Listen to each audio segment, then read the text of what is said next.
know y'all want to ask a question. Who scouted the game for Alcorn? Coach Medlock. Coach Medlock is a scout on this game, and we're ready to get prepared to play the next game. And the Oregon game is over, and we're on to Alcorn State. What's your reaction to yesterday's news that James has been ineligible and they're kind of going through the NCAA process?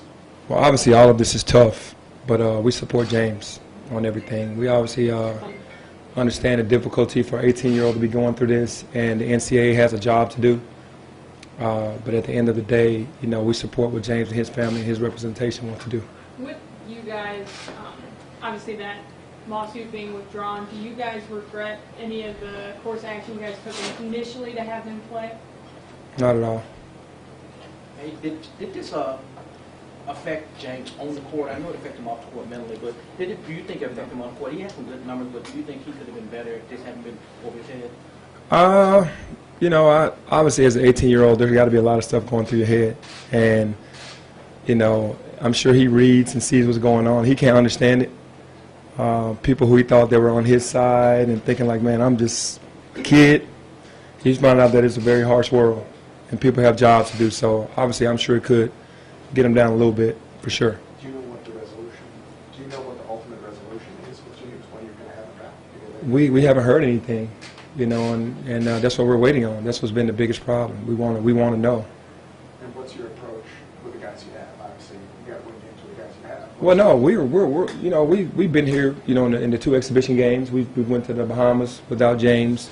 Obviously, the rest of the crew is well prepared to go out and play. We'd love to have him, but until we find out, the other guys are more than ready to go. How would the roles change for each person, and who would you rely on more so than other in the absence of James? I think the roles they changed last time because we put pressure at the 5. We really don't want to do that much. We're going to have to ask Lance Thomas and Isaiah Maurice to just really step it up at the 5 spot because we kind of want to keep Precious in his regular position. If we have to go to the 5, then that just means that we're just desperate to have to do that. But as far as everybody else, it's just next man up.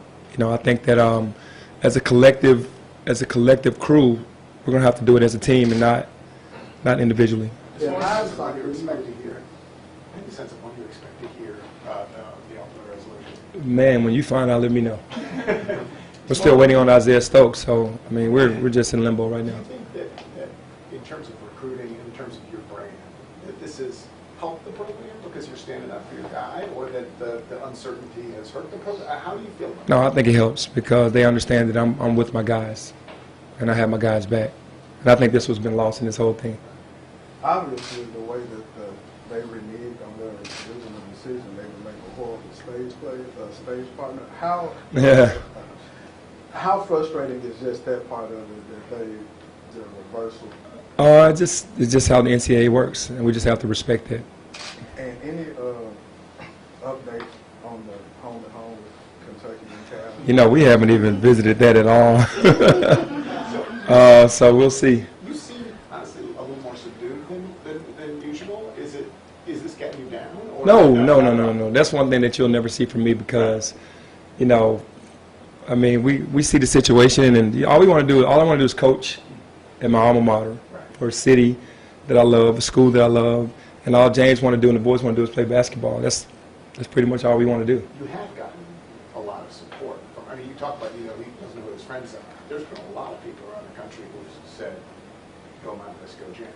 Yeah, and I definitely love that part because, this is difficult on the city, it's difficult on the school, definitely difficult on James, and I'm getting through it. It's just a part of life that you just, like this too shall pass.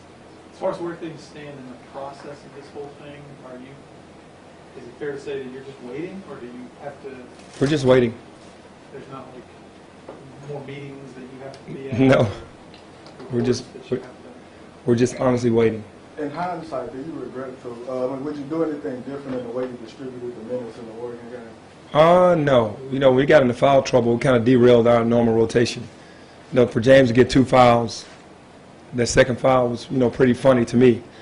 And for him to go to the bench and only play 4 minutes in the first half, come on, that's our best player. He goes to the bench, and we just have to improvise from there. So that's what happened. That's what happened with the rotation. Do you have plan B for if that happens again, if he gets in another foul trouble, like this is what we'll do now? Yeah, for sure. Obviously, the big stage, a big game, 2 time zones north on their home soil was a tough game for a young team, and you just wanted to see what guys would step up. I mean, we understand things like this can happen. Everybody's well prepared on what's going on with the team, offensively and defensively. Everybody just has to step up and do it collectively. What was their overall reaction to like going to the Nike facility and then at the Trailblazers practice facility? Well, I've been on the campus since '93, but it really has changed a lot because of the newer buildings that they're building. So for the guys, just to see the history of what happened with Nike was great, and then to go to the Trailblazers facility. Anytime you can take guys to an NBA facility for them to see how the pros do it compared to our facility as well, it's always good. You said you support James, like you're behind him, and that's getting lost in this. Yesterday, the school essentially ruled him ineligible and is saying something happened here. Do you disagree with how this whole situation has been interpreted in terms of like a rule was violated? No comment. Best case scenario as far as an outcome, what would that be in your mind for? That the reinstatement happens quickly and that he doesn't have to miss any games. That would be ideal. A lot of your roster has played with or known James for a long time. How has that helped them support him and be there for him across all this? Yeah, I mean, these kids have been playing in all-star games and in camps and on AAU teams for years, and they know each other and they understand the situation. I'm sure it's hard for them to understand why it's happening, but they're going to support him because he's their brother. How Kenny, important you will guys it be to have have a talked about- resolution, just you all be able to move forward? That's the main thing. We've been trying to do that for a while. That's the main thing. We want a resolution so we can move forward. So the shirts on your back, the shirts with the target on the back, those were... That was made way before any of this. Okay, but the shoes that you wore, did you choose the brown shoes, I'm more than an athlete, because of the moment? Because the Well, I am. I'm more than a coach. I'm more than an athlete. I'm more than all that. I'll do everything for the school, for the kids that I've coached over the years. It's bigger than basketball with me, and that's why I wore those shoes, because it is. And a lot of people don't understand that. You picked those shoes for that day, because of everything that was going on? Well, for that trip, I took those shoes because I wanted to wear them, because I love LeBron, and I am more than an athlete. Kenny, you guys have talked about. Talk about the boys playing on the big stage for the first time. How much do you think their shooting struggles might be nerves or something like that? Well, they had a great game plan. You have to tip your hat to them. We obviously knew that they weren't going to allow our shooters to get good looks. And the youth kind of came into play because we took some very tough shots. And after the game, watching film, those guys were cringing in the film room and going, I can't believe I took that shot.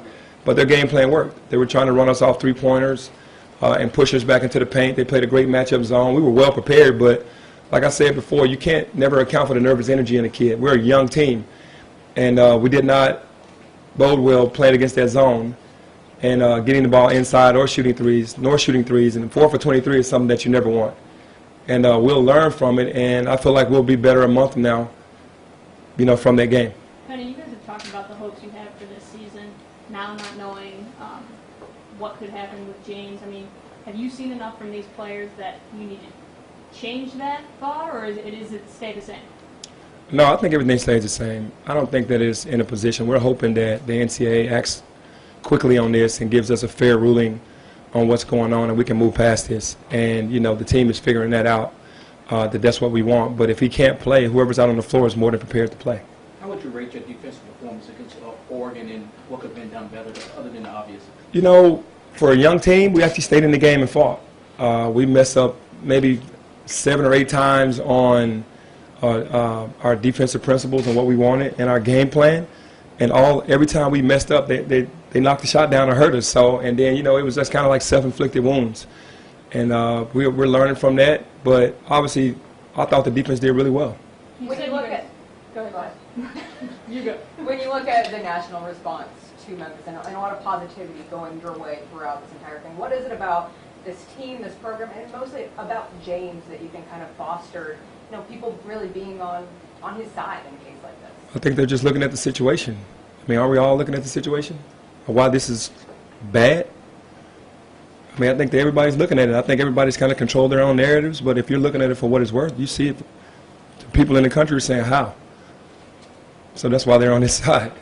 Coach, you guys have obviously said, you don't regret the route you guys have taken. You guys have James back in this situation. Has he expressed anything to you directly, kind of Just what has he said in response to you guys having his support and his back?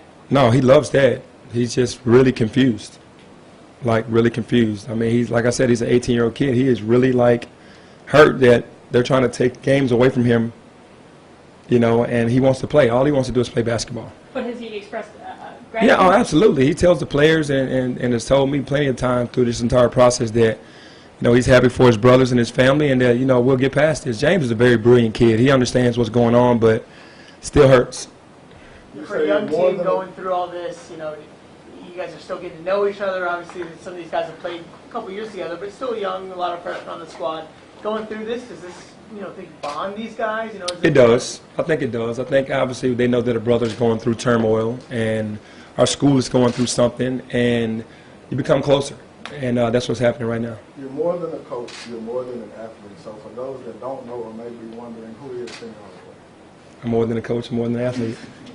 But no, I just, man, this is, to me, it's a beautiful thing to be back in my alma mater, and I'm happy to be back. I want to do something special for the city and for the school, and that's all my plans were from the very beginning when I took this job. Hey, did you hear from anybody nationally when you withdrew the lawsuit? Or just keep pursuing it, you know, to try to win your case? No, I mean, everybody's going to try this thing in the public. You know, everybody's going to have their own opinion about how this should go and what's really going on, but we're just waiting on a resolution. You got time for one more? What about Alcorn State? Can you tell us about that? Oh, are we playing tomorrow? No, Alcorn State obviously is, you know, is a team that, you know, you've been looking around the country. Any team is capable to get hot. Evansville went into Kentucky. I mean, they were well coached and they were more prepared and they were a veteran team. So when you have a young team like us, we don't take any game for granted. And tomorrow's game, it's just going to be preparation for any other game and be ready to play and try to protect home court. Your reaction to Kentucky losing the Evansville? It's just, you know, some of these, you know, mid-major teams are veteran-laden teams that have seniors, a bunch of seniors, and some grad transfers. And when you're playing against young teams, sometimes that can happen. Thank you. Thank you. Thanks, Coach.